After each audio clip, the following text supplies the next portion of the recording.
Buenos días a todo nuestro público en línea. Gracias por estar hoy aquí con nosotros. Soy Carmen Canillas, la gestora cultural del Instituto Cervantes, y seré muy breve porque lo importante es escuchar a nuestros invitados. El Instituto Cervantes de Milán organiza desde hace 3 años un programa titulado Encuentros Rebeldes, que tiene como objetivo dar a conocer y revalorizar el papel de la mujer en el mundo de la cultura. Dicho programa se organiza en colaboración con el colectivo Mujeres Cervantes. Este año, los Encuentros Rebeldes unen fuerzas con la Universidad Estatal de Milán, englobando su seminario El Canon Español, interpelando nuestro siglo, la violencia de género ayer y hoy, está dentro del proyecto europeo Violence and Happy Endings and the Spanish Golden Age Narrative. De ahí el subtítulo de esta edición, El Canon en Movimiento. La programación de este año supone una reflexión sobre el movimiento desde varios formatos: cine, poesía, teatro y podcast, y con diferentes perspectivas. Aprovecho para dar las gracias a María Rosso y a Sara Isabel Santaguilar por establecer esta colaboración y por el trabajo realizado. Hoy comenzamos el formato dedicado al cine con un ciclo de documentales donde tocaremos los temas del movimiento sindical femenino, la transición de lo urbano a lo rural, de lo individual a lo colectivo y el movimiento migratorio de las mujeres. El ciclo consta de 3 sesiones con el mismo desarrollo.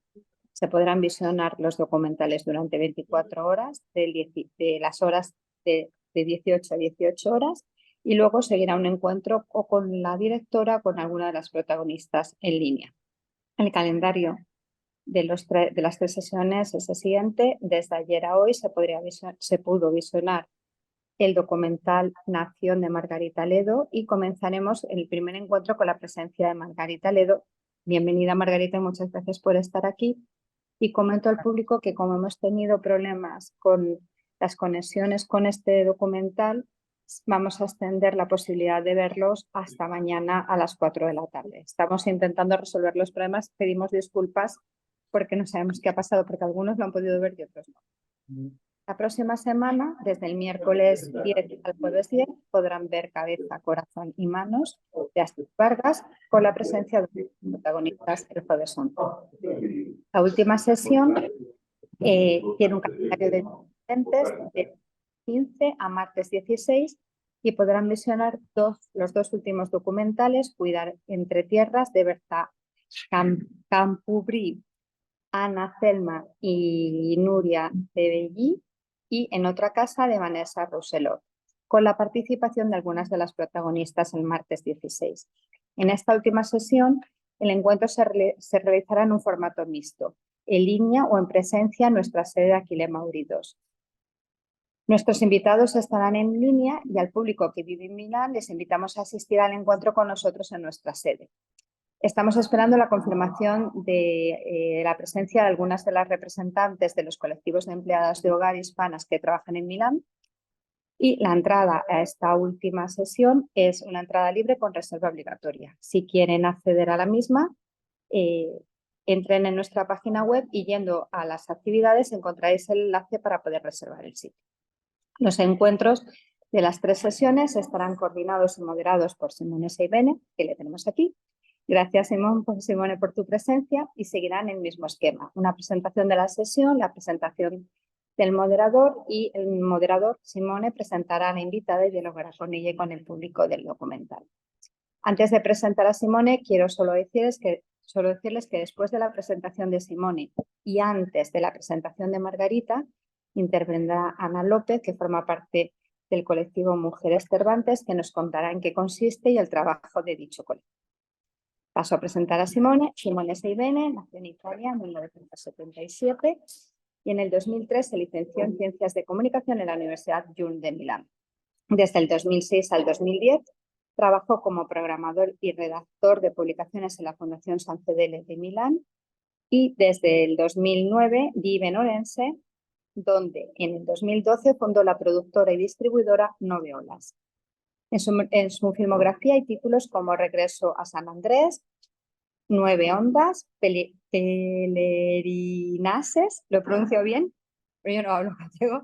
Su último trabajo, Escribir lo imposible, se centra sobre el proyecto creativo del escritor Joan Tallón y en especial sobre sus últimas obras, dos últimas novelas, Reguay y Obra Maestra, publicadas las dos por Anagrama. Escribir lo imposible se estrenó en el 2021 en la sesión Doc España, el Festival Semici de Valladolid, además de pasar por distintos festivales como el Festival de Málaga, el Play Doc y Cine Europa. Recibió el premio CREA a la mejor realización de documentales en el 2023.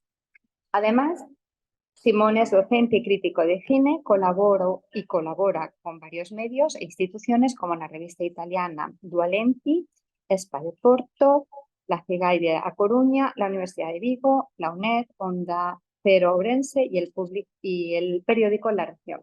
Desde el 2019 produce y conduce el programa Cinefilia en Telemiño, ganador de 2 premios Mestre Mateo en el 2020 y 2022, al mejor programa de televisión, además de resultar finalista durante 3 años seguidos como mejor comunicador y realizador, y recibir el premio CREA a la mejor realización de televisión del 2022. Pues bueno, cedo la palabra antes de Simone, se la cedo a Ana para que nos cuente en qué consiste y qué hace Mujeres Cervantes, el colectivo Mujeres Cervantes. Muchas gracias.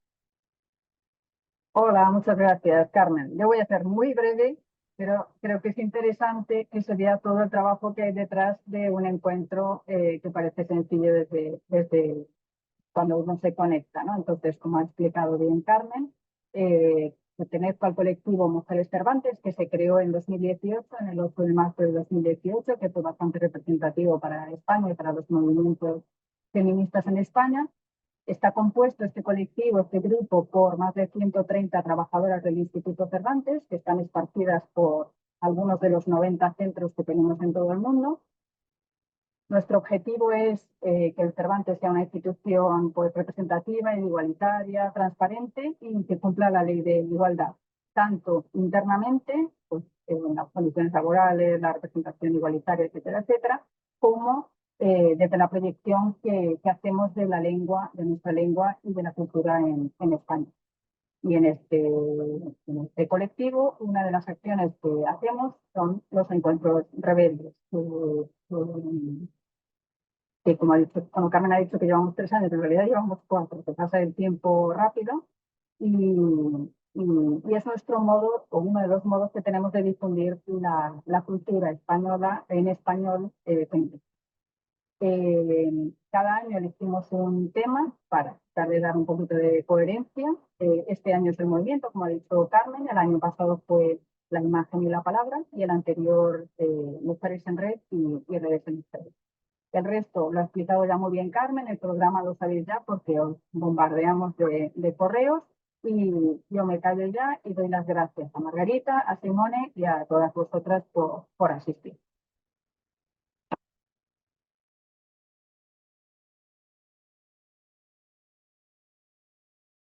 Simone, perdona, tienes que activar esto.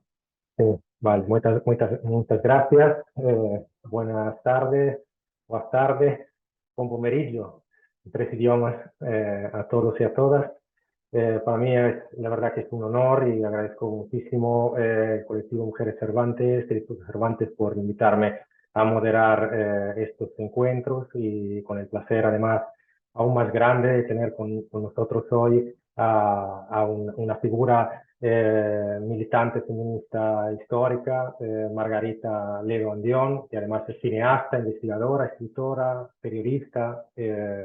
Voy un poco a resumir, porque su biografía la verdad que es muy extensa, y lo voy a resumir, y pido perdón a Margarita si no voy a citar todas las cosas importantes y maravillosas que ha hecho durante su carrera. Pero su primera publicación fue en 1970, con un poemario Parolarte meu, con un Teuto, al que siguen numerosos títulos como Mamá C, Porta Blindada, Cinefotógrafos, entre otros. Como periodista trabajó en el Dial Gallego, en la revista Nosa Terra, de la que fue directora, en la revista feminista Festa da Palabra Silenciada, entre otras publicaciones. Vivió unos años de exilio forzoso en Portugal. Un lustro después regresó a Galicia para fundar y trabajar como profesora en la Facultad de Ciencias de la Comunicación de la Universidad de Santiago de Compostela, donde fue también la primera decana. En su faceta como cineasta, ha dirigido varios varios cortos, entre los que destacan La Bacolla, 1939, Cienfuegos, 1913 o Illa, entre otros. Además de los largometrajes Santa Libertad, Liste, pronunciado Lister, La Cicatriz Blanca y este último largometraje Nación, bueno, que espero que pueda ver pronto, que puedas ver todos pronto, que además ganó el premio Mestre Mateo Mejor Documental hace 2 años y el premio del Festival de Cine Europeo de Sevilla por la dirección. Recibió muchísimos reconocimientos por sus trabajos, como el premio Otero Pedrallo, el premio Ramón Piñeiro Fer País o el premio nacional de cine audiovisual otorgado por la Junta de Galicia. Y recomiendo además ver como colofón de esta presentación el cortometraje que le dedicó la cineasta Estela Franco, Parolar Cuneo, que se encuentra en la plataforma digital de Filming, que puede ser una aproximación también interesante para ver cómo trabaja Margarita. Me va a resultar raro, creo que a mí en este momento hablar con ella en castellano, porque creo que será la única vez que hemos coincidido y hablaremos en español entre nosotros, porque ambos estamos muy comprometidos con la lengua galega. Pero bueno, el gallego, el italiano, yo tengo origen italiana, se puede aprender, lo digo por los italianos que están presentes y que están estudiando español, siempre se puede hacer un grupo de estudio para aprender gallego. Y bueno, hoy estamos aquí con Margarita precisamente para hablar de Nación, que decía un trabajo también esto muy comprometido con Galicia. Trata el tema de la reivindicación proletaria, pero desde el punto de vista íntegramente femenino, y parte del cierre de la fábrica de porcelana Contesa, para luego abrir el discurso también a otras mujeres, a otras miles de mujeres que sirvieron como mano de obra durante muchos años. Y entonces, precisamente quería empezar a hablar es difícil ahora mismo poder hablar y destripar un poco más el documental sin haberlo visto, pero intentaremos de no hacer demasiado spoiler, pero de todas formas de intentar de crear la curiosidad para que puedas verlo, porque de verdad que merece mucho la pena. Entonces me empiezo a preguntarle a Margarita un poco cómo fue el proceso creativo de esta película, porque a mí me da la sensación que es un poco, casi así un poco un resumen de temáticas, de inquietudes, de reflexiones, de todos sus trabajos también anterior, ¿no? Me dio un poco esa sensación. ¿Cómo fue el proceso creativo entonces? ¿Cómo llegaste a esta historia? ¿Cómo fue el planteamiento en este trabajo?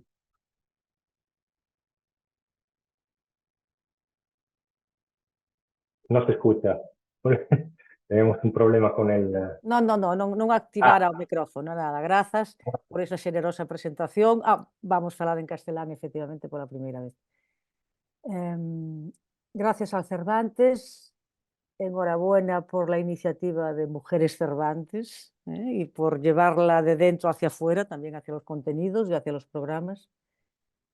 Y voy a tratar de contestar o ir hablando con Simón para todas vosotras de lo que me pregunta, cómo llegué al tema de Nación. Bueno, hago un pequeño resumen porque mis 3 largometrajes anteriores los presentábamos o se presentaron en Documenta Madrid en el 17 como una trilogía del siglo XX y de aquello que caracterizó al siglo XX a través de la guerra y de las migraciones, de los movimientos por diferentes razones de masas humanas. Yo empecé por los años 60, los años más imaginativos del siglo, y con la ocupación de un barco desde Venezuela a Galicia, de un barco portugués, Santa María, que pasó a llamarse durante 13 días Santa Liberdade. Fue una ocupación por parte de un comando gallego-portugués, Directorio Revolucionario Ibérico de Liberación, que tiene en sí toda la utopía del cambio de ciclo, que después duró muy poco, se pasó de nuevo digamos, a los años de plomo. Hago este primer trabajo, donde ya aparecen determinadas constantes que voy a desenvolver y que efectivamente en Nación están, digamos, como mi digamos, como mi vocabulario de base, como mi querencia, que es la utilización de archivos, mediáticos y de archivos personales, la vuelta a los lugares donde los acontecimientos sucedieron y el pasado como parte del presente, cómo está inscrito en el presente. De ahí me voy a un momento que nunca podemos obviar, que es la Guerra Civil Española. La hago a través de un personaje de Enrique Lister, el organizador de las milicias populares, gallego de origen, y su familia representativa de lo que pasó en Galicia, que no hubo nunca frente de guerra, únicamente represión. Y por lo tanto me voy a esos momentos también de un sueño que era la Europa del Frente Popular y la quiebra del siglo con la Guerra Civil Española, Segunda Guerra Mundial. Y después hago, con A cicatriz branca, un film documento, pero como ficción lo planteo, los movimientos de masas humanas, pero a través de las mujeres que emigraron solas. Ahí ya entro en lo que va a ser digamos, mi objetivo, que es trabajar lo que se llama the female gaze, la mirada en femenino, a partir de crear una nueva genealogía y un nuevo canon, ¿no? La mujer en el centro del relato se cuenta a sí misma, diferente uso del dispositivo, sobre todo para filmar el cuerpo y para la representación, etcétera, etcétera. Y esta sería la trilogía, pero al terminar la trilogía me doy cuenta de que me faltaba algo, seguramente por ese miedo que tardas en localizar, que era mi propia generación, filmar a mi propia generación, porque La cicatriz blanca se sitúa en los años 50 y en la República Argentina, en Buenos Aires, que es un poco, digamos, el símbolo de la gran migración secular de Galicia y también de las mujeres, aunque a nivel relativo fue mayor el número a Uruguay, por ejemplo, la República Oriental del Uruguay.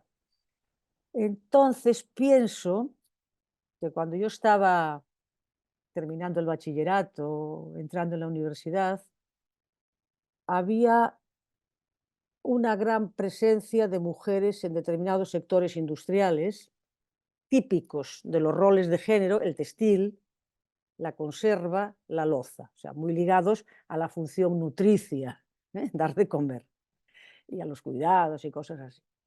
Y entonces me voy hacia esas mujeres,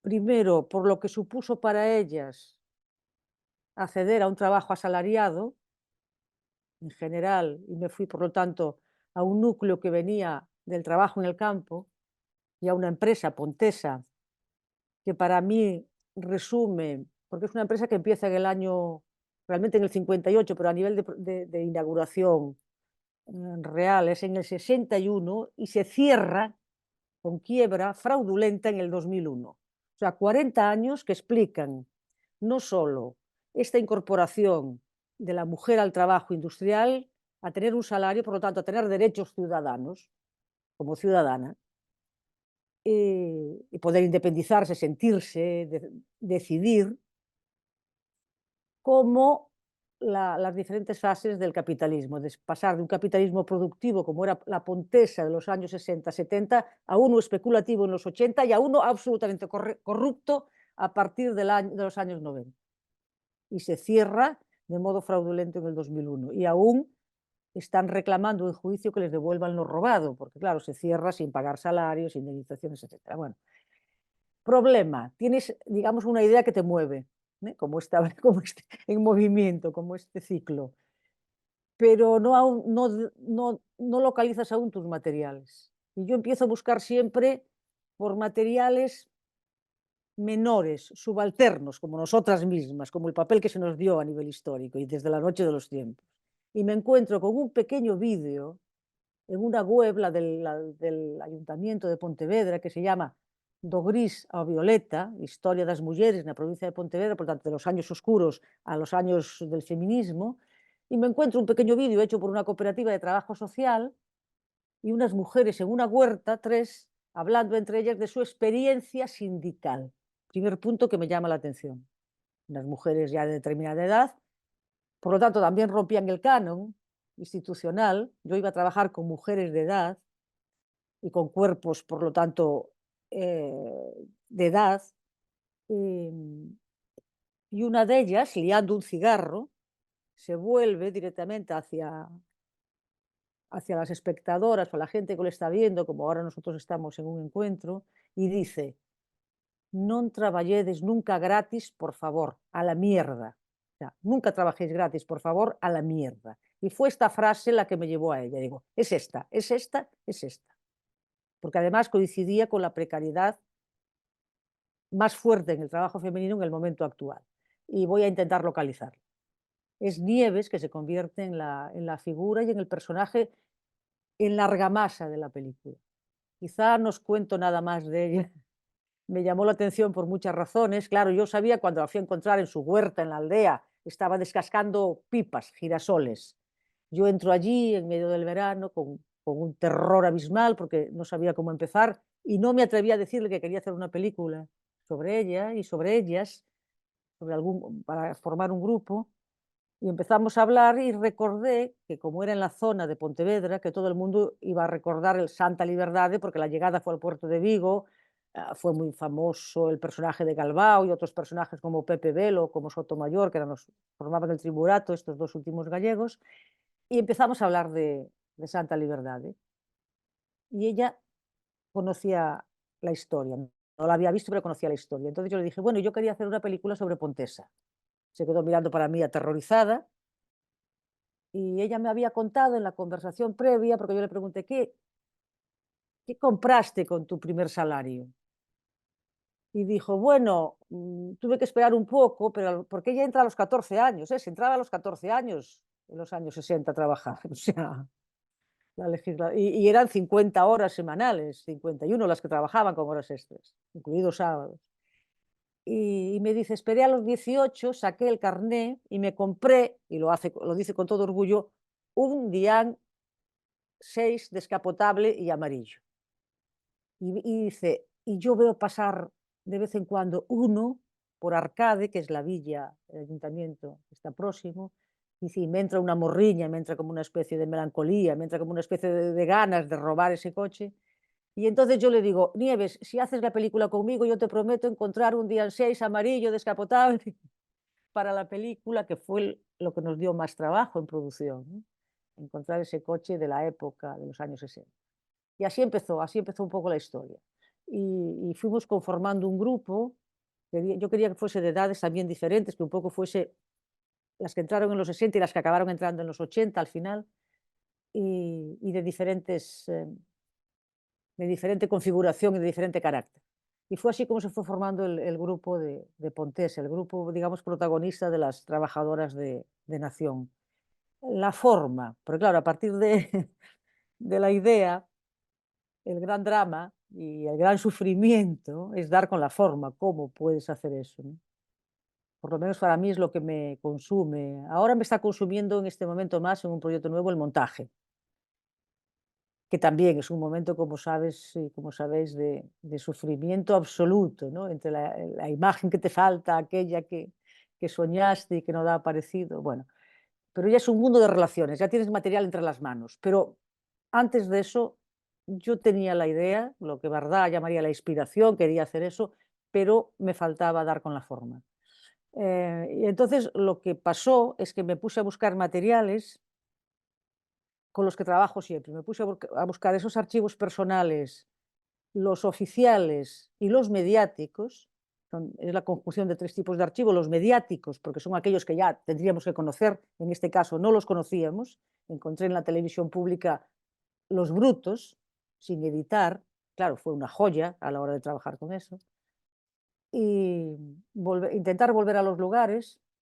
Y ahí sí que incorporo algo que también está en la primera película, en Santa Libertad y en Lister y en las otras, pero de un modo más, digamos, más disimulado a veces, que es la relación absoluta de los cuerpos actorales, de actrices, con los cuerpos de los personajes reales. Y se da ahí una conjunción maravillosa realmente, porque empiezan las personajes de Pontesa, las trabajadoras, a saber que van a hacer una película, porque al principio me decían, ¿cuándo sale esto por televisión? Mañana. Empiezan a saber que van a contar su historia con golpes de memoria, o sea, desde sí mismas, pero para una obra y para otras personas que son a estos otros cuerpos a los que le van a transferir su experiencia inmediata, que son las actrices, y por lo tanto la performance y este elemento, que es el proceso que que vamos creando a lo largo de la película, se convierte seguramente en uno de los elementos que yo a partir de ahí incorporo ya como algo que también me configura y que me expresa, ¿no? Bueno, un poco fue esto lo que hicimos alrededor de Nación, ¿no? Para no desvelar mucho más.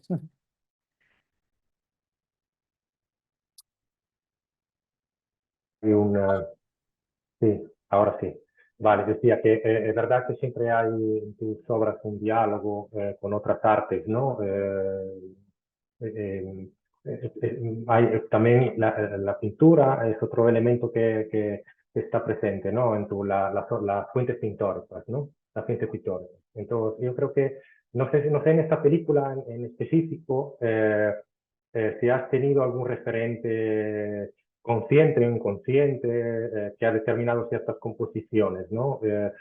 Hablo, por ejemplo, escena concreta de la mujer en la roca, por ejemplo, en este momento, algún referente ahí. Mira, es verdad que juego con muchos referentes, con referentes literarios siempre marcados. De hecho, algunas de las películas se abren con determinados versos y esta película se abre con una figura mitológica y muy del femenino, que es la esfinge, ¿eh? Que augura lo que va a pasar, y con unos versos de la poeta Eva Veiga, que representa a la esfinge, y que un poco nos anuncia de qué va a tratar, porque los últimos versos son apagando a escuridade dos meus dedos, ¿no? Apagando la oscuridad de mis dedos. Y entonces está anunciando que queremos apagar la oscuridad sobre la historia de las mujeres. Bueno, parto de esos versos. Dentro, con mi propia voz, sobre unas fotos históricas de la misión biológica y de una escuela de semente, ¿cómo es de semente? De simiente para mujeres, en los años 30, incorporo unos versos de Rafa Lobelle lindísimos, ¿eh? De una zona interior, de unos versos campesinos, de una zona interior de Galicia, y realmente en todas las obras, y aquí está muy marcado, es por ejemplo, la influencia de los objetos sonoros y de la composición musical, que en este caso fue de Mercedes Peón, una compositora y cantante con la que ya trabajé en Liszt, pronunciado Liszt. Y la vocalización de Mónica de Nuth, que es la figura y el cuerpo de la escena que tú acabas de mencionar sobre la roca. Bueno, ahí, claro, así como en La cicatriz blanca, así que muchos me dicen Dennis Hopper y no sé qué, y digo, sí, pero sin saberlo, efectivamente, esto después me lo dice Antón Patiño, porque escribió sobre... Y digo, sí, pero en aquel momento lo tienes incorporado, es un pintor que me gusta mucho y por lo tanto a la hora de componer en espacios cerrados, situaciones de soledad, como es la de las criadas, obviamente, ahí está. Y seguramente otro tipo de influencias. En la actual tengo influencias muy marcadas en la que estoy ahora desenvolviendo, que ahora no voy a decir, claro. En Nación no está tanto. ¿Por qué? Porque nos iba arrastrando la construcción de la propia película, y lo que sí aparecen en algunos casos son seguramente influencias de determinadas escenas cinematográficas, pero muy, muy incidentales, que aparecían sobre la marcha, ¿no? Eh, bueno, y entonces la escena de la roca, que es una especie de coreografía, me la dio el propio lugar. Claro, es un peñasco, una isla completamente aislada, a Illa Lobeira, o sea, la isla de los lobos, con un faro que dejó de funcionar por la agresividad y de las tempestades. Eh, y, y entonces me dio esa performance que va arrastrando y subiendo la roca como si fuese un ralentí, pero que es el propio movimiento. Yo le dije, en vez de hacer cámara en ralentí, ralentiza tu cuerpo. Y entonces lo hicimos así, lo hicimos así. Yo te digo que ahí fue complicado para mí, porque no sé la razón, Yo vi muchas veces actuar a Mónica de Nut, la que hace vocales y hace también uno de los personajes. Y me quedé con la idea de que era performer profesional y que hacía coreografías. Y en absoluto, cuando le mando a hacer eso, dice, pero cuando tú me viste, yo dije, es que te vi hacer una cosa sobre Rosalía de Castro. Y dice, no era yo le ponía la voz, pero quien hacía el cuerpo, o sea, confundí, mezclé los cuerpos, que me pasa a veces. Voy a ver algo y hago también esta especie de simbiosis y de relación y de ósmosis que hago en las películas. Y la coreógrafa, efectivamente, que es otra persona, una bailarina, pues no era Mónica.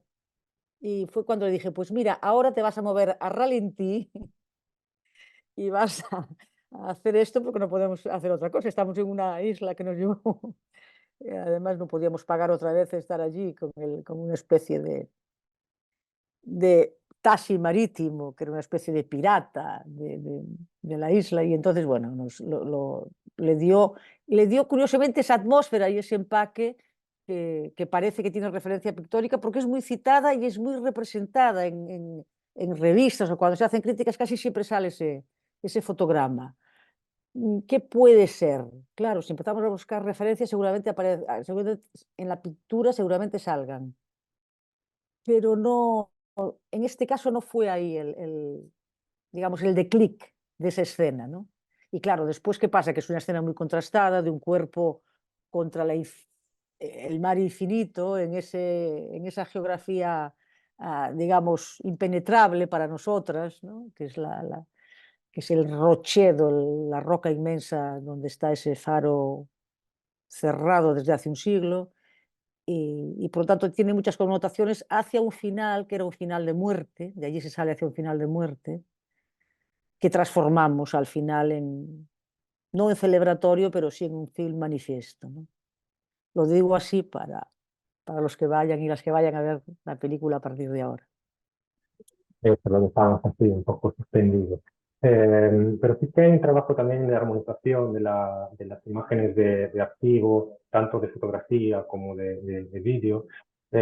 ¿Cómo fue la elección de ese material? Porque algunos, incluso, yo creo que hay un momento, no sé si pertenece de procesión o de ritual, no sé si es el corpiño, ese preciso Corpiño, sí. pertenece a este tipo de esta situación. Que hay una reconstrucción del sonido también ahí, me parece, de fondo, no sé si era, es decir, hay una armonización de todos los lenguajes.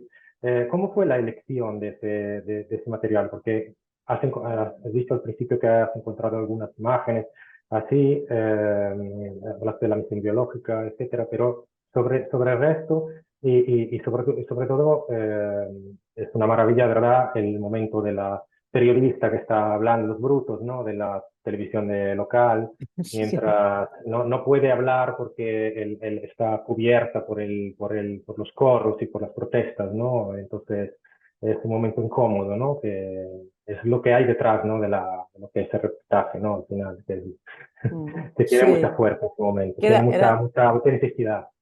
sí, es la ocupación de una estación de tren, una de las primeras acciones que hacen las trabajadoras de Pontesa. Y de hecho en Sevilla, la primera vez que la ven, creen que es una mise en scène, que cuando están sentadas con aquellos colores de aquellos años, de los años 70 en este caso, que es una mise en scène. Y es precisamente un reportaje de televisión que estaba sin editar, donde hay una carga policial bestial, ¿no? Y la propia locutora no puede hablar. Y la mantenemos como tal. Y por lo tanto, los archivos van del inicio de este tipo de archivo documental sobre las propias trabajadoras de Pontesa, pero la película es una película que a partir digamos, del encuentro de las mujeres en la fábrica, son casi 1000 mujeres en aquella fábrica de loza, se va construyendo lo que hoy llamamos sororidad. Se van organizando, se van reconociendo, es lo que hoy también llamaríamos la autoestima, se van reconociendo sin derechos, pero con derecho a tener derechos, van reclamando primero una hora para dar de mamar, tener autobús de la empresa, no tener que ir andando desde las aldeas, tener un economato. Como veis, las primeras reivindicaciones tienen mucho que ver con el cotidiano también y el rol femenino, pero inmediatamente se organizan a nivel sindical y además, digamos, en la rama más reciente y más pobre del sindicalismo. Hoy es el sindicato mayoritario, que sería la CIGA, en Galicia, pero de aquello se llamaba SOG, SOG Obreiro, Sindicato Obreiro Galego. Crean su propia sede, en un sitio pequeño tiene sede, y presumen de con un golpe en un cristal parar toda la fábrica. Eso a mí me vino muy bien cuando ellas me lo cuentan, porque sabía que estaban disciplinadas y que eran capaces de hacer cosas, y la promesa también era volver a entrar en esa fábrica que estaba cerrada. Y conseguimos entrar y filmar allí lo que viene a ser después el cartel de la película. Está en las taquillas donde se reunían, donde se pasaban mensajes, donde dejaban la ropa. Esas taquillas de Pontesa son el cartel. Entonces, toda esta transformación de la mujer hacia sí misma y hacia el derecho a su tiempo, marcamos mucho lo de ir a Flop y tomar el gin tonic, un bar a donde iban después de las reuniones a tomar el gin tonic, o las vacaciones en el día 6, a partir de tener el día 6. Entonces la película va sobre estas mujeres y su capacidad de sororidad, cómo se organizan, pero va más allá.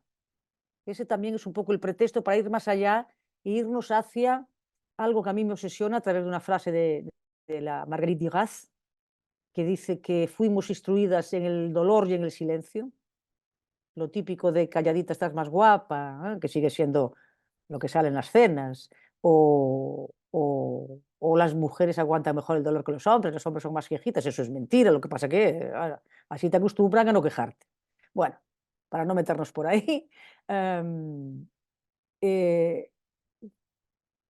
quería ir hacia la oscuridad de eso que siempre se dice del sometimiento de la mujer desde la noche de los tiempos. Y no podía evitar, en nuestro contexto, y se puede hacer expansivo a otros contextos, la función de la Iglesia, en nuestro caso la Iglesia Católica, que crea esos espacios de ritual para el grito, para la histeria. Podías gritar echando al diablo por la boca, ¿no? Al corpiño se va a echar el demonio por la boca. Las imágenes del corpiño son coetáneas a Pontesa, son de los años 70. Es decir, o estás en un lado o estás en otro. O consigues tu independencia, tu autoestima, pierdes el miedo, o estás teniendo que ir a liberarte incidentalmente a un ritual. O que te metan en el manicomio, que es otro lugar en el que te permiten el grito. Y de hecho, bueno, en fin, cuando rebasabas alguna regla era muy fácil. Conxo, el manicomio de Santiago, está lleno de uno de los delitos típicos del femenino en el franquismo, que era el adulterio. Bueno, total, que aparece ese papel, por eso las imágenes do corpiño, que son de lejos de los árboles, de Jacinto Esteva, y no hay el montaje sonoro es del propio Jacinto Esteva, de la propia película. Nos asombraba porque realmente yo también la primera vez digo, aquí hay algo, pero resulta que es el montaje que hizo el propio Esteva. La película es realmente es fuera de serie, es un caso muy excepcional. Y la otra cuestión era la represión sexista, desde los abusos a la represión sexista en la guerra civil. Sobre las mujeres, rapar la cabeza, las violaciones, que es la última parte que recupera la memoria y a esos cuerpos bajo la barbarie, y les da de nuevo el espacio y el reconocimiento en la historia. Y por lo tanto se mezclan estos niveles, pero a medida que avanza la película, porque obviamente lo que nos lleva hacia ahí es la primera conciencia de que, bueno, de que no es solo un film sindical, es un film feminista, pero es un film feminista que quiere ir hacia los vestigios y hacia lo oculto. Y es un poco, bueno, ahora voy a aprovecharme de un antiguo alumno, Manolo Gago, que es muy conocido aquí, escribe sobre todo sobre mitos, sobre símbolos, sobre el pasado arqueológico y aquello que nos define y que nos mira desde la noche de los tiempos también. Y en un pequeño libro de repente dice, Una época una profesora, Margarita Ledo Andeón, pues decía siempre que una cosa oculta a otra, hablando de Magritte, que una cosa oculta a otra. Bueno, pues le digo, Manolo, me encanta porque es lo que estamos haciendo en estas películas, ¿no? Que damos algo, pero que oculta lo que queremos desvelar. Y es lo que vamos desvelando hacia el final. Y efectivamente las escenas del corpiño, y lo apuntas muy bien, son escenas que siempre en los coloquios me preguntan por qué van ahí esas escenas. ¿Por qué van ahí? ¿No? Y, y bueno, cuando lo explico, como todas tenemos esa imagen, hayamos o no participado en rituales, ¿no? En Galicia es muy difícil que no te hayan llevado alguna vez ofrecida algo. Hay rituales más festivos, obviamente, ¿no? Y yo creo que soy una de las pocas. Acompañé a uno de mis hermanos, el que me seguía, a la romería de Saavedra. No sé muy bien para qué era, pero bueno. Eh, y, o a San Andrés de Teixido, que es más una fiesta, ¿no? Vai de morto que non vai de vivo, que sí que hai que ir, porque... pero sí que tenemos esa memoria siempre de un lugar como de dolor, ¿no? Como de trauma, como de no dar salido de un agujero.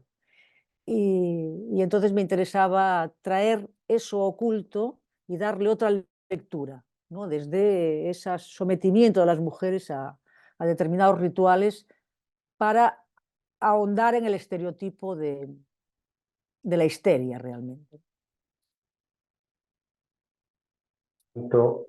También es un momento clave de la película, donde yo creo que es el discurso de un discurso local, que se abre ya a un discurso global, ¿no? Universal, ¿no? Sobre esos temas que estabas explicando ahora. También quería abrir el debate a los otros oyentes.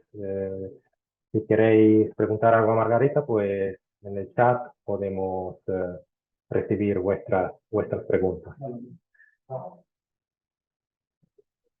Sí, A ya ver veis quién que hablo mucho, pero también puedo ser corta, ¿eh? Lo que pasa es que las preguntas de Simón eran transversales.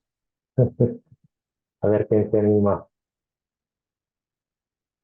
Sí, mira, te hago una pregunta yo mientras esperamos que alguien se anime a escribirnos sí, sus cuestiones. ¿A qué punto está el tema del juicio de Contesa?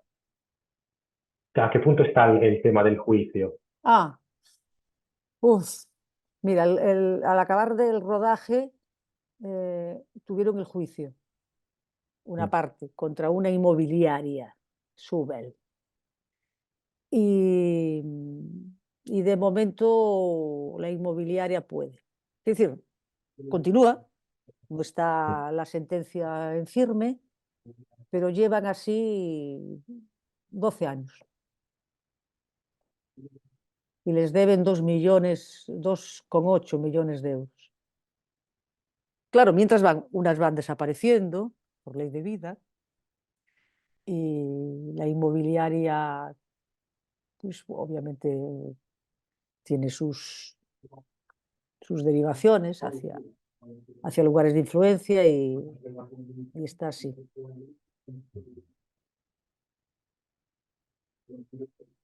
Nadie se está animando a hacer preguntas. Puede ser en italiano, así escuchamos un poco de italiano. También.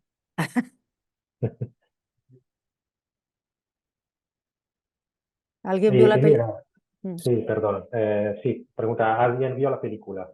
¿O siguió a ver la película? Una persona, sí, que veo que Martina. levanta la mano. El más. Nada. Bueno, una persona seguramente. Vale, aquí tenemos de parte de Monty. ¿La puedes leer, Margarita? Si no te la leo yo, ¿eh? Sí, sí, la vi, sí, sí. Me dice que Vale. cómo se puede tomar distancia en temas de tanto calado social. Bueno, ahí, Monty, claro, ahí tienes que tomar posición previa. Es tu propia toma de posición. Que si tú puedes hacer una película de calado social con una mirada desde fuera, lo que era, por ejemplo, el documental de observación o determinados documentales más convencionales. Y en mi caso me resulta muy difícil. Me resulta muy difícil por mi propia historia, por cómo me fui configurando como militante, por el exilio cuando era muy joven, que por lo tanto tuve que pasar por experiencias de gran ayuda también desde el exterior, pero también de problemas de no situarme en el contexto. Y por lo tanto me meto de cabeza. Aunque efectivamente hago a veces un tipo de método que me viene del periodismo, de comprobar fuentes, de buscar archivos hasta el final, de no cerrar algo hasta que encuentro lo que quiero. Eso sí que lo hago. Mi toma de posición es hacer cuerpo completamente con los cuerpos que filmo y filmar esos cuerpos como me gustaría a mí ser filmada. Y por lo tanto no tomo distancia, y creo que se nota, ¿no? Creo que se nota, para bien o para mal, creo que se nota. Pero bueno, sí, a ver, hay también ahí, no es ahora una excusa, pero yo empiezo a hacer documental pues hace 20 años, algo más en la fase de preparación, pues la primera película es del año 4, por lo tanto ya tenía 50 años, que si no era, no es, no es un trabajo de adolescencia, ¿no? O de cuando empiezas a trabajar y caes ahí. Bueno, caí por azar de ese lado, es verdad. Yo venía más de trabajar con foto. Caí por azar porque tuve que preparar los programas para la universidad, los primeros programas de documental en la Universidad Española, porque no existía, en Ciencias de la Comunicación, eso no existía. Y la fotografía estaba también y aún sigue bastante marginalizada. Y, y entonces, al tener que hacer los programas, y la primera universidad que los aplica es la Universidad de Santiago de Compostela, y tener que dar aulas de documental y pasar las canutas, porque eran aulas teórico-prácticas, dije, bueno, pues ya que ahora las pasé tan canutas, lo mismo que hace y que le digo que hagan ese trabajo escolar, esos ejercicios a alumnos y alumnas, voy a dar yo el salto. Y de hecho, es verdad que hago Santa Liberdad en mi primer documental porque en los años 80 yo aún estaba trabajando en Barcelona, en la Universidad Autónoma, y se crearon por primera vez, que no duraron mucho tiempo de aquella, unas ayudas a proyectos cinematográficos por parte del Ministerio de Cultura. Yo envié uno que se llamaba Carta Postale, que era la vida de una mujer de clase media en Ferrol, que vivía el mundo exterior a través de las cartas postales que recibía, y ya iba una escena de la ocupación del Santa María. Iba a una escena. Bueno, no me dieron la ayuda. Y por lo tanto, digamos, mi intención de hacer cine acabó ahí, en los años 80. Pero obviamente cuando retomo y me paso al otro lado para hacer documentales, reaparece Santa Liberdad. Bueno, con eso también te explico un poco, Monty, cómo no, me, lo que voy haciendo me va configurando. Es decir, es que no lo puedo separar, no lo puedo separar de lo que hago.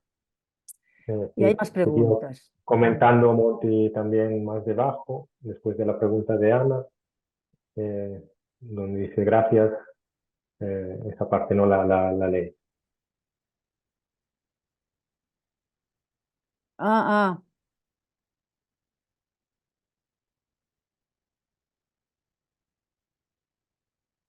claro. La zona de Valencia, claro, y Manises, supongo, y claro, que efectivamente. Ujú. Claro, vamos Luego, a ver, pasar a otro proyecto que debe ser muy costoso. No, para acabar con lo de Monty, quiero decir que obviamente yo me muevo en un cine de bajo presupuesto. Bueno, de tan bajo a veces. El resultado es otra cosa, porque a veces, curiosamente, con materiales pobres y con muchas colaboraciones, consigo pagar los archivos, que es un auténtico robo. Los archivos oficiales son un auténtico robo, y como esto va a estar colgado, Televisión Española roba con el precio de los archivos, las filmotecas roban, sobre todo Televisión Española, que lo estamos pagando con dinero público. ¿Eh? pues sí, pues sí. Y un minuto te cuesta 4.000 euros. Bueno, ¿sabéis lo que es eso en una película de bajo presupuesto? Bueno, Cuando y debería ser de todos. sí, Y o por cuando lo menos, obviamente, sí. se hizo la Y, digitalización con dinero público. claro, y aparte de eso, te cobra lo mismo a una película de bajo presupuesto documental que a una película de varios millones. O sea que, bueno, Ujú. es toda una falta de regulación pensada, ¿no? Pero para que no hagamos determinadas películas, supongo, claro. Y no digamos comprarle algo a Cerezo, que es propietario de todo el cine español, porque yo en Santa Libertad quería un trozo de camarote de lujo, que era el mismo barco, ¿no? Bueno, a lo mejor Cerezo resulta que es más generoso y me cedí el archivo, ¿eh? No puedo decir, ahí no lo intenté. Y a veces me cedieron archivos de ficción, por lo tanto tampoco puedo generalizar, ahí retiro un poco este inserto. Pero yo trabajo en cine de bajo presupuesto porque quiero hacer un cine que si todo falla lo pueda seguir haciendo. Y entonces no se me ocurre pasar a proyectos industriales en el sentido canónico, ¿no? Canónico.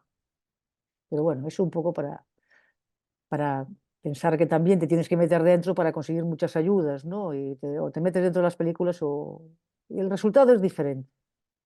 Sobre todo en Nación hubo una película difícil por muchas razones y hubo contribuciones fantásticas. Y esa misma contribución yo la devuelvo, la tengo que devolver en cómo hago la película y por eso me meto. Corro el mismo riesgo que los otros materiales con los que trabajo, incluidos las personas con las que trabajo, que son mis materiales, ¿no? Y Ana, Sí, comentas Ana, si... pregunta. Sí. ¿Galicia se presta a ese tipo de situaciones, de explotación, más que otras regiones?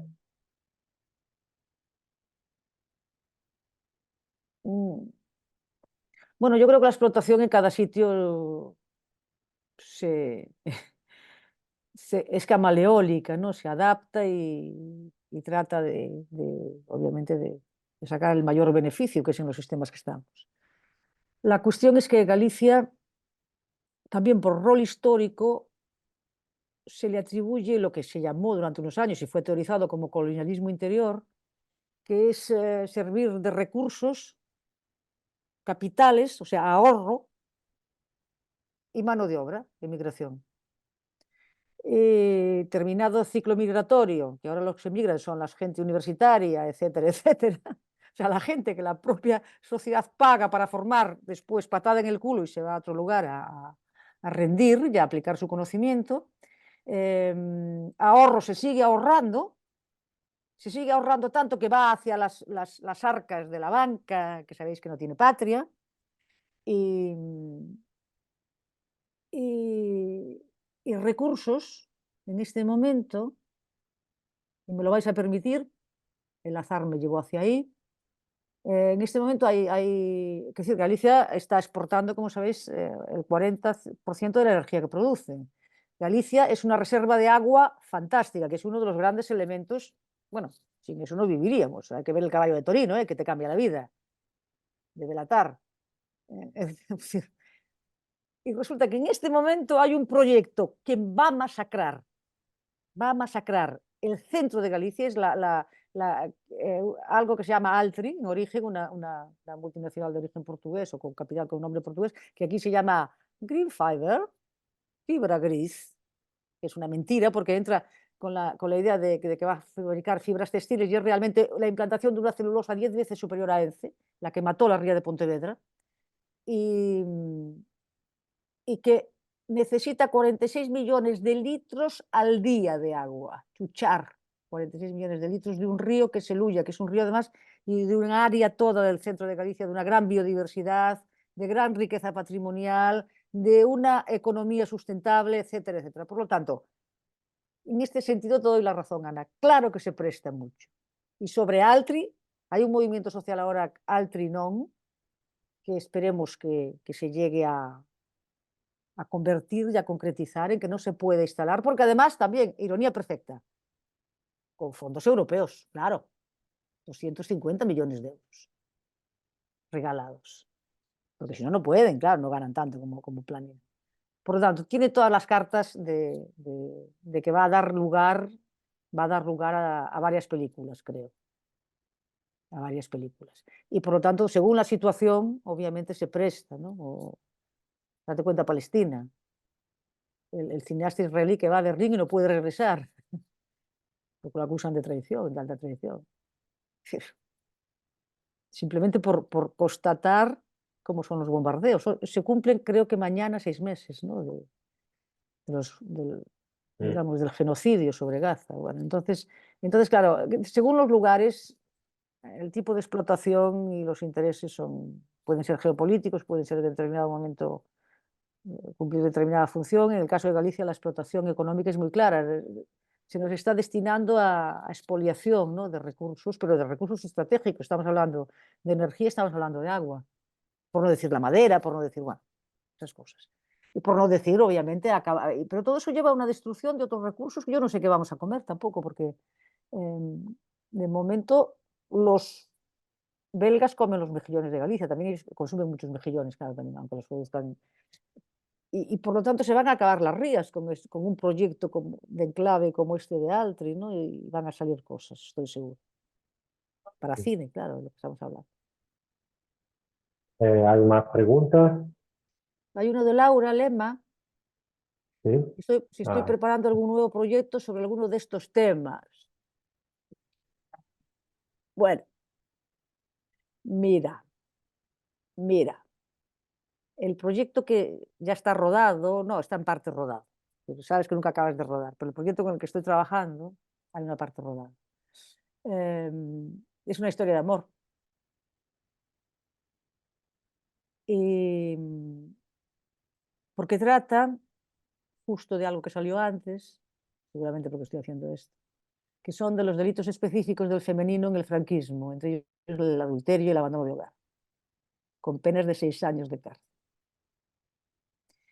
Y entonces ahí es la conjunción, y es a través digamos, de una mujer corriente, ¿eh? No estamos hablando, ahí me ciño mucho a las consignas de Virginia Woolf, no nos debe de interesar lo que pasa con una mujer extraordinaria, sino con lo que pasa con la mujer, ya dice, con la mujer ordinaria, ¿no?, con la mujer del común. Es ahí donde se ven los cambios. Entonces yo ahí recojo una historia y una mariscadora de la Ría de Ferrol que reclama el derecho a tener un querido, a tener un amante. Y es acusada de adulterio. Y bueno, no puedo decir más porque aún no está la cosa resuelta. Pero bueno, es una historia que se aleja un poco de los temas anteriores, pero bueno, es una historia de amor con estas componentes internas, ¿no? Desobediencia, clase social, yo la percibo como deseo, desobediencia, clase social. Vale, quería preguntarte yo también sobre cómo ves el sitio que ocupan las creadoras gallegas actualmente.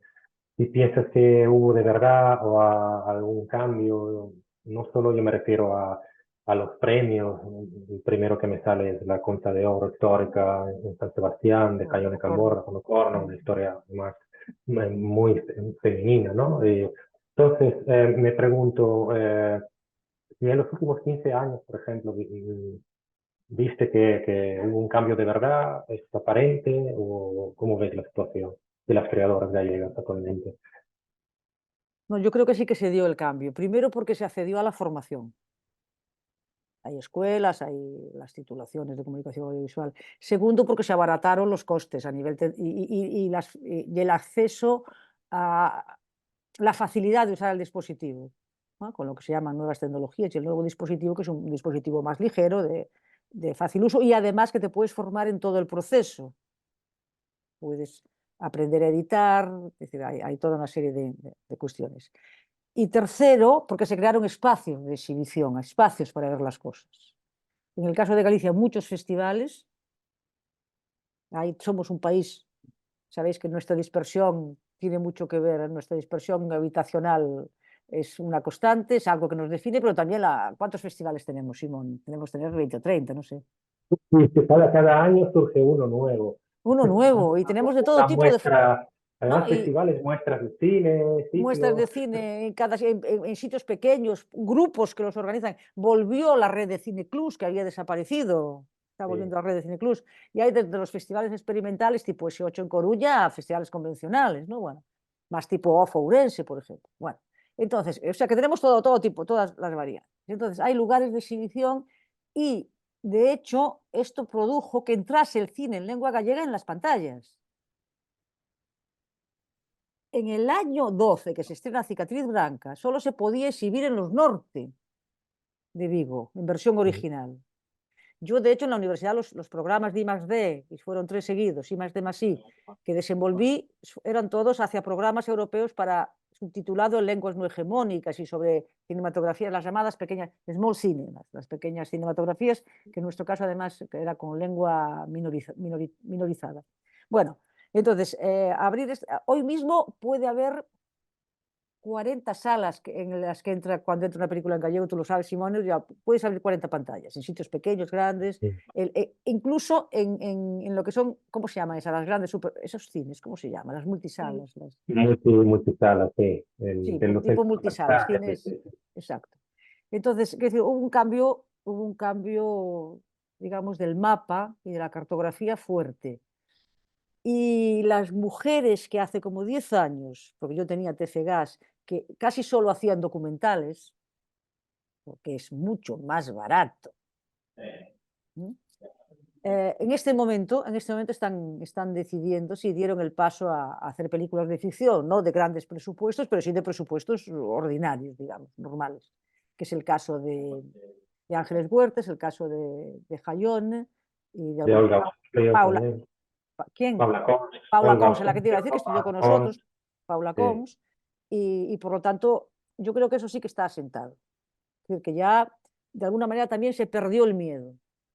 Se perdió el miedo. Están en las asociaciones asumiendo responsabilidades. No sé si a nivel de cuotas se llega al 50%, pero yo creo que casi sí. sí, Primero, casi, sí. ¿verdad? Yo creo que casi sí. Mm. Porque también, como son asociaciones casi de voluntariado, entran más fácil las mujeres. No quiero hacer ironías, pero donde hay que trabajar gratis estamos ahí, ¿no? A pesar de la consigna de Nieves, no trabajéis nunca gratis, por favor, a la mierda, ¿no? Y entonces yo creo que sí que en este sentido se fue estabilizando un derecho, que es que las mujeres se puedan formar para hacer cine, puedan hacer cine y puedan hacer un tipo de cine personal, ¿no? Personal.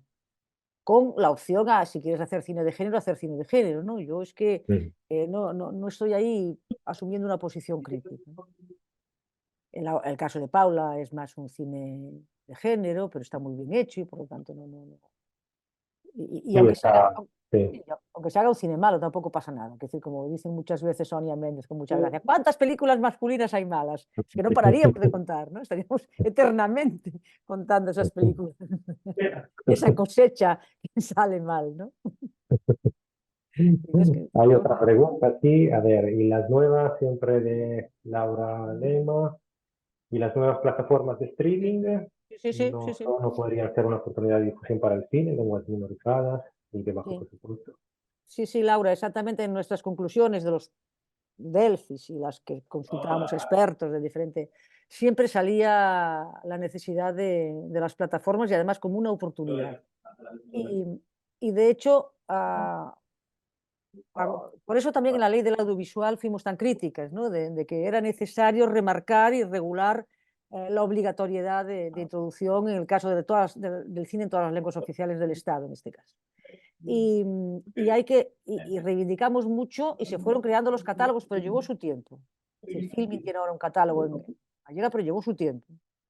Y lleva su tiempo, pero es un poco también del proceso que estamos hablando. No puedes tienes que perder el miedo y no puedes dejar convencerte de que no se puede hacer.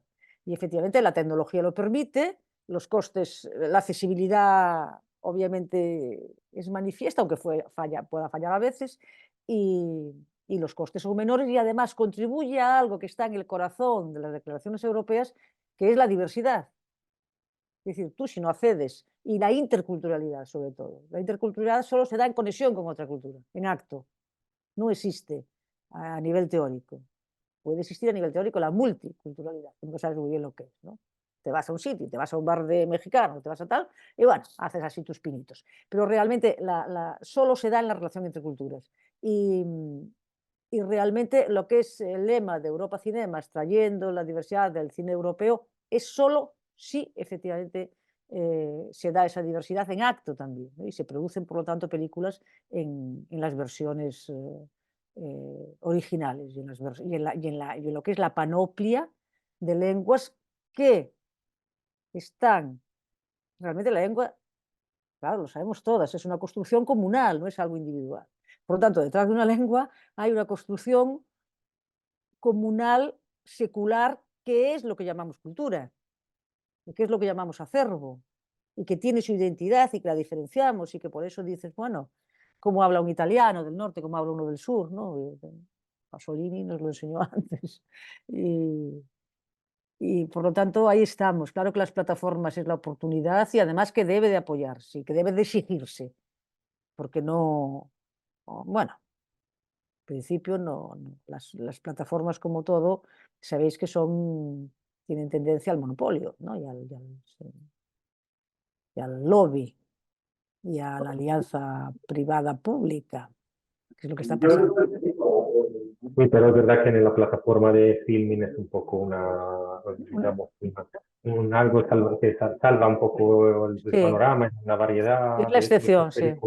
estas películas que nombramos, la de Paula Cons, la Isla de las Mentiras, la Isla de las Mentiras, está en Filmin también, está la tuya también, está la película, ese proyecto Visión también, que yo creo que puede ser un proyecto interesante para ver el panorama de las creadoras gallegas, que es Sí. un proyecto que se hizo con Gisela Franco y Beli Martínez, a través de la Diputación de Pontevedra. Da, bueno, una posibilidad de ver diferentes miradas, diferentes Sí. formas de ver, ¿no? Y desde el punto de vista de las creadoras siempre, ¿no? Entonces, Filmin es una plataforma que en ese sentido no es homologada como No, otras. exacto. Es Sería más, singular. sería más Además, pasoliniana la plataforma de Filmin sí, que otras. sí, Filmin es singular, es una plataforma singular, no es homologable a las grandes plataformas, felizmente, ¿no? Felizmente. Vale, si no tenéis más preguntas, yo creo que podemos acabar nuestra conversación, nuestro encuentro de hoy. Ana, si quieres tú decir dos palabras para acabar.